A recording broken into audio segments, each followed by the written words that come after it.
the Freedom Fighters.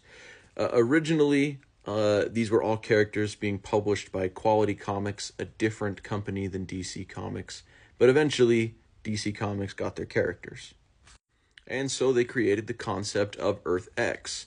This is the Earth where the Quality Comics characters live, but on this Earth, the Nazis have won World War II, and the Freedom Fighters are the underdogs still, trying to keep the Nazis from completely dominating the world.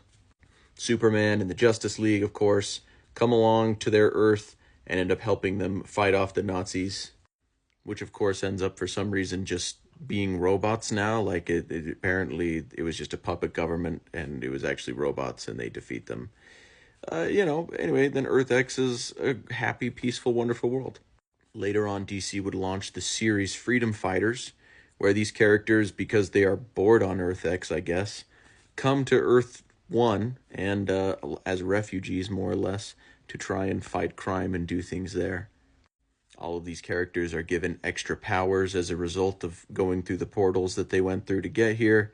And in general, it kind of has some things to say about immigrants and immigration, as you have quite literally Uncle Sam, the symbol of patriotism, being discriminated against by the government for being an immigrant. Now, where it needlessly complicates itself is in All-Star Squadron by Roy Thomas. Now, in this story, it retcons all of Earth X that the Freedom Fighters were actually on Earth 2, the JSA world, just because the writers wanted to have the Earth X characters, the Quality Comics characters, also be in All-Star Squadron and cross over with all the other Golden Age characters. Why they couldn't just have them exist in both universes, I have no idea. Either way, Uncle Sam finds this Earth X where there's no superheroes, and he recruits some people to help him stop Pearl Harbor. These are some lesser-known Quality Comic Books characters.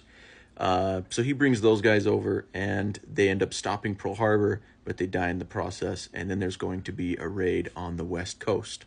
So then Uncle Sam goes back and rounds up the Freedom Fighters, plus Red Bee, who dies in this story.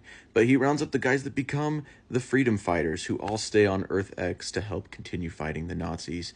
And then we pick up to when the Justice League discovers Earth X that I talked about earlier. Like I said before, I kind of just find all of that retconning them to be on Earth 2 just unnecessary, because you have parallel Earths. You might as well just have them exist on both Earths. Why not? But at the end of the day, it doesn't really